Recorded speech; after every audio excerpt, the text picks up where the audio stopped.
மே 16 புனித நெப்பமூசின் யோவான்.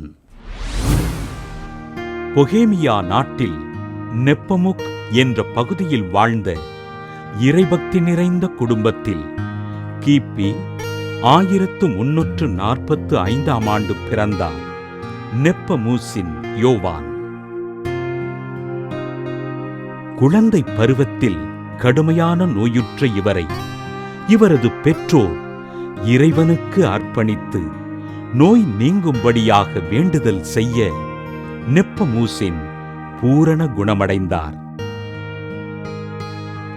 தன் பெற்றோர் இறைவனிடம் வேண்டுதல் செய்தபடி தன் வாழ்வினை அருட்குருவாக அர்ப்பணித்த நெப்பமூசின் தனது செறிவான மறையுரையினால் பிராக் நகரைச் சேர்ந்த பல்லாயிரக்கணக்கான மக்களை மனம் மாற்றினார்.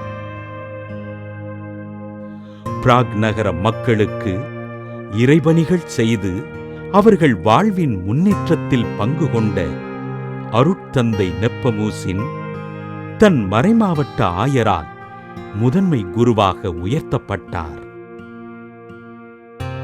நெப்பமூசினின் மறையுரைகளை செவிமடுத்த அந்நாட்டு அரசி மனமாற்றம் அடைந்து தன் பாவங்களை அறிக்கையிட்டு ஜெபிக்க நெப்பமூசின் அவருக்கு பாவ மன்னிப்பு வழங்கினார்.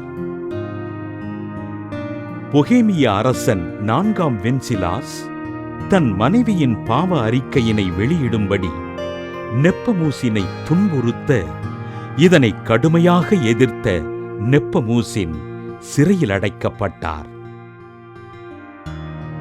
அரசியின் பாவ அறிக்கையினை வெளியிடாத காரணத்தினால் சிறையில் துன்புறுத்தப்பட்ட அருட்தந்தை நெப்பமூசின் கிபி 1393 ஆண்டு மார்ச் மாதம் 20ஆம் நாள் நெருப்பில் தள்ளப்பட்டு பின் ஆற்றில் மூழ்கடிக்கப்பட்டு கொலை செய்யப்பட்டார். தன் உயிரே போனாலும் பாவ அறிக்கையினை வெளியிடாமல் கத்தோலிக்க திருச்சபையின் ஒப்புரவு அருட்சாதன முத்திரையினை பாதுகாத்த அருட்தந்தை நெப்பமூசினை திருத்தந்தை 13ஆம் பெனடிக்ட் கிபி 1729ஆம் ஆண்டு மார்ச் 19ஆம் நாள் புனிதராக உயர்த்தி தவறாக தீர்ப்புக்கு உள்ளாக்கப்படுவோரின் பாதுகாவலராக அறிவித்தார். புனித நெப்பமூசின் யோவான் திருவிழாவினை கொண்டாடுகின்ற நாம் நமக்கு எதிராக குற்றம் செய்வோரை மன்னித்து அவர்களை அன்பு செய்து வாழ்வதற்கு இறைவன் வரமருளும்படியாக ஜெபிப்போம்.